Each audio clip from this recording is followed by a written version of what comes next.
I think there's a huge opportunity for people out there in the channel and in our industry. There's a huge gap in our market and people need help, whether it's in security or ongoing managed services day two, or just selecting the appropriate products that work together. Hey everybody, and welcome to the Incident Report presented by Quest Technology Management. I'm Paul Burke, Director of Technology Communications. Every week, I'm joined by VP of Sales and Partnerships, Adam Burke.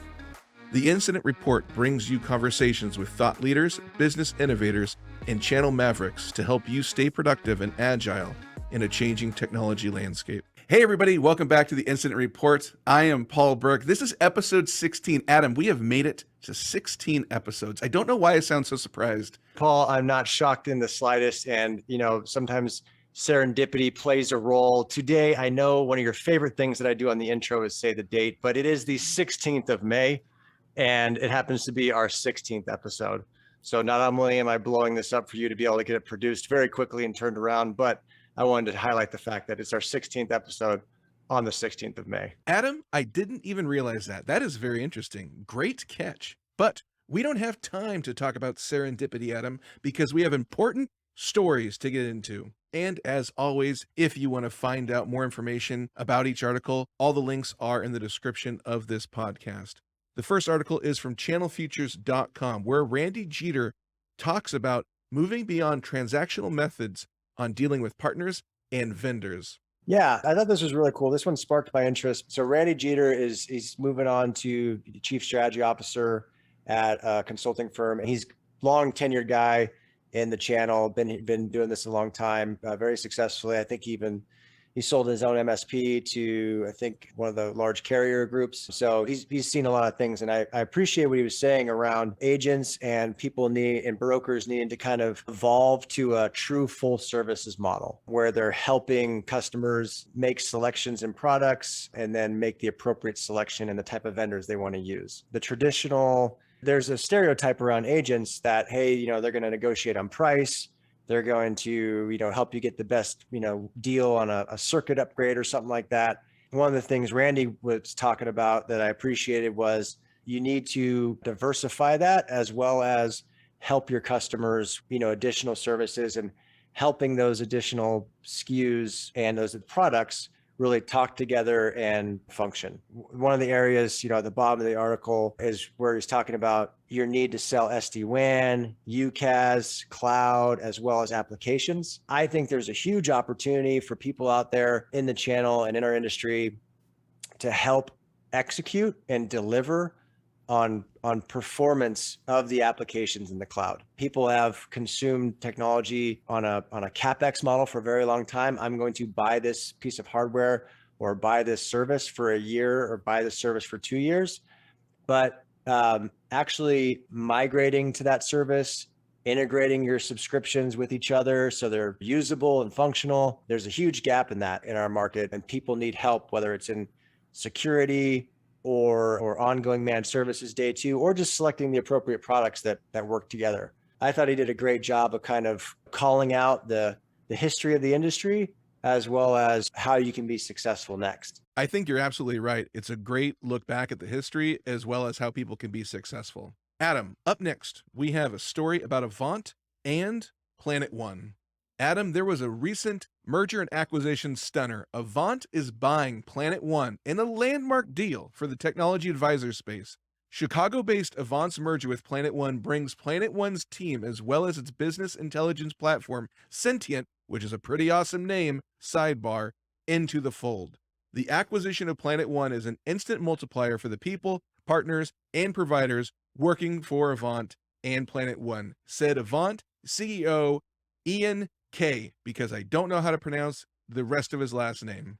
Nice. This was a big one, and this was a pretty significant in the channel world, the trusted advisor and the community out here. So Quest has been a long-term partner of Avant from a technology distributor standpoint. Excited to see their growth over the last, I think they've been doing this coming up. Well, their 10-year anniversary was a couple of years ago, so 10 plus years. PlanetOne's been around since the 90s in this space, and Ted and his sons and their team over there have built out a machine from a back office project management standpoint. So Avant is known in the channel as being very cutting edge, very front end, pre-sales, engineering heavy organization. And then PlanetOne has been an organization with a very good track record and pretty significant back office and project management capabilities.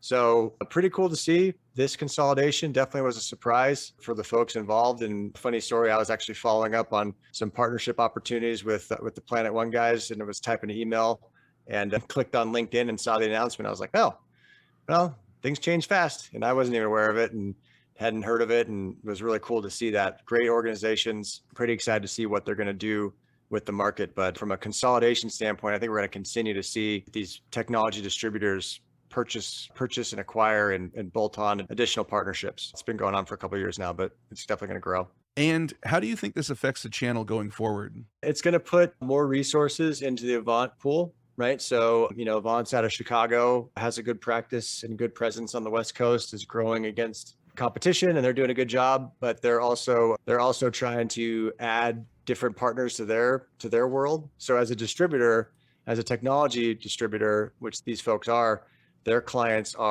is the agent community, right? Is the agent and the reseller community. So folks out there who have end user business relationships, the technology master agents are competing for sellers, candidly. They're competing to enable the brokers and the agents out there in the marketplace. They're basically trying to get as much business to go through their organizations as possible. And you do that by kind of like the previous article we were talking about. You got to help folks with their sales efforts on up front. You got to help them with training. You got to make sure they're aware of what's going on, what's changing in the industry, who the suppliers are you can trust, who the suppliers are who built their businesses around channel. It's all technology, but it is very relationship oriented. Who do you trust? Who do you know?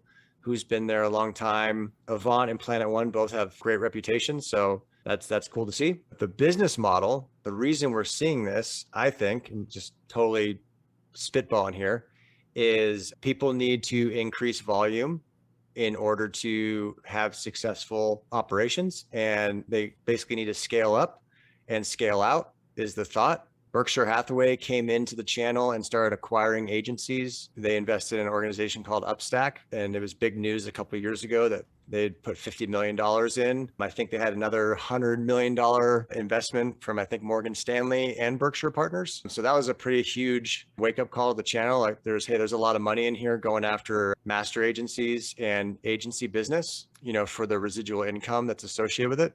Avant took on a strategic partner earlier last year. That was a huge deal. And I think that's kind of fueling this merger. And I think it's probably going to fuel a couple other big ones coming up here pretty soon too. Thanks for the insight. Adam, a story we've talked about, but it continues to be an issue. There is a talent shortage that continue to create headaches for partners. This article is in channelfutures.com. As many MSPs deal with continuing hiring shortages, there is a growing need to find and retain the right talent. One thing is for certain, the rate at which technology is evolving and being able to fill the talent gaps to keep up are at odds. Channel Futures once again invited partners to join the MSP Roundtable at the 2022 Channel Partners Conference Expo, which we attended and loved. It was a great event. There were a lot of interesting thoughts that they mentioned at the roundtable, but Adam, I just wanted to ask you first, what do you think about this issue about talent shortage? I think so something happens sometimes in the channel, and I'm not saying it in a disparaging way to anybody, but there are a lot of parrots out there who hear a story and then just kind of repeat it without really thinking about it. And I think that's happening on this whole talent shortage idea. I tell you, if I hear the idea that there are 50,000 channel security or cybersecurity events out there or jobs out there available that are remaining unfilled, I'm going to throw up. I literally hear that in every single speech. And honestly, I don't believe it in the sense that there might be a shortage in the way people are trying to hire as opposed to an actual shortage. I think the idea of working from home, giving people flexible hours, onboarding talent, finding talent, sourcing it. There are thousands of great people out there. I think people are frustrated that the cheese moved in the sense that the talent is going to work where it's treated best, and also how it wants to serve the organization it's recruited for. So a lot of these folks, I think, and I'm sure there were lots of strategies and theories, and I'm sure there's some really smart consultants from McKinsey who have great opinions about this and write some brilliant white papers. But I really don't think that they're addressing the idea that the talent's there. companies need to find an effective way of tapping into it. And I think that people are failing to do that, and they're blaming it on this talent shortage. And by the way, a lot of these MSPs and these cybersecurity practitioners, there are amazing resources within organizations that can be trained, promoted, given an opportunity to succeed. For example, if you have an entry-level cybersecurity position that needs 5 to 10 years of experience and XYZ certifications, yeah, good luck finding that, because that person who has 5 to 10 years experience and all those certifications is already probably billing out 80 to 90 hours a week. They're probably out there running and gunning and making a killing. And if they're not, they probably got some nice job that's very, very secure with great potential pensions, and they're working for a state agency somewhere. You got to get a little bit more creative on how you're sourcing and training your people. This whole idea of like people are struggling to find good talent. I don't know a time that Quest has ever existed or our company's ever existed where we weren't constantly trying to understand the best way to get people on board and find new people. I don't know when it's been easy to find talent, right? I mean, you can always hire people, but finding people who believe in your strategy, believe in your culture, want to be a part of the mission, that's always going to take work. And it's always going to be a challenge to retain and find and then enable the resources where they want to exist. Adam, I will say, if I remember correctly, the good old days, everything was easier. And that's probably where finding people was a lot easier too, just the good old days.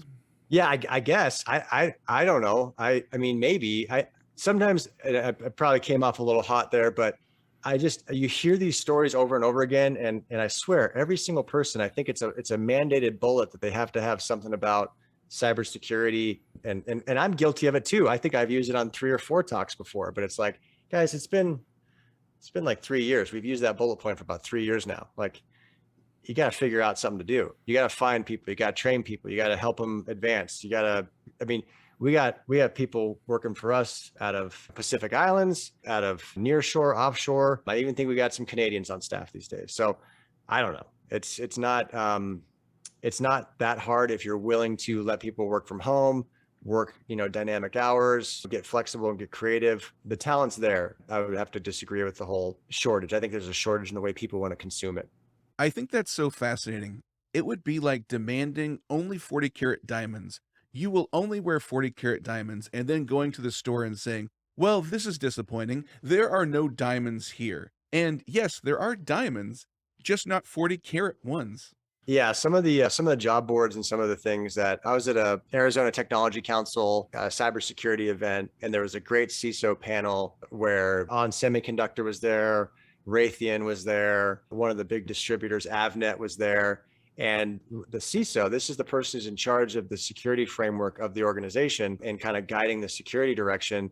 One of their main comments was the idea of training from within, finding talent at help desk or support desk levels, giving people opportunities to advance, getting them trained up, and finding talent in your organization, as well as helping people who want to work remotely and need to work remotely. It's the legacy way of doing it, 2-3 years ago. It's drastically evolved in the security space and in the managed services space. People got to kind of roll with what's available right now. I don't want to trigger you, but I do want to say at this roundtable, there were a number of people who are blaming universities for not preparing students, saying that what they're teaching is outdated, and then also that universities aren't teaching students how to conduct business, how to talk business, and that's hurting finding the right employees, which I think ties into what you're saying. It's you got to train your people. They're not going to come in perfectly formed. That's probably a different podcast conversation on areas that they're probably failing, but gotta self-censor myself a little bit on that one. But no, sure. If you're looking for the universities to square away your workforce and make sure that you're getting the talent you need, and you want to blame it on the university system, you could do that. I don't know when it's going to get fixed. I mean, I guess you could go lobby and squawk at the government level, and then squawk at the regent level, and then try to make changes through tenured professors who have no fear of losing their jobs. That's probably going to change a lot of things. But honestly, some of the best employees that we've had and some of the best team members that we have are people who wanted to hustle and wanted to learn and weren't expecting everything to be basically handed to them. And if organizations are prepping people in order to be curious and figure out a best way to advance themselves, that's great. If people are standing, and that goes for the firms and for the employees. If you're waiting for someone to hand you a perfect hire on a platter, good luck. And if you're an employee waiting for that exact opportunity that you want before you apply yourself and start moving forward, I think both those people are going to be waiting around a long time. The important thing is curiosity. If you're curious, if you're hungry to get better, those I would think are the employees that businesses would want to bring into the team. Yeah. And there's always going to be opportunities for people who are willing to step forward and take a risk. There's always going to be opportunities for people who are willing to kind of move into action and move forward with something. If you sit around waiting for a perfect opportunity, that could be tough. Well, Adam, we did it. We started with a little Jeter. We talked a little Avant, a little PlanetOne, a little hiring, and then finally a little inspiration. So that's episode 16, mission accomplished. Adam, thank you for joining, making it such a great episode. We will be back next week with a special guest. I won't say anything else. Thanks, Paul. A great episode. I know we covered a lot. And if there's ever any questions or anyone wants to dig deeper into the fantastic articles we have, I know all the links are in the episode notes. Thanks so much for listening.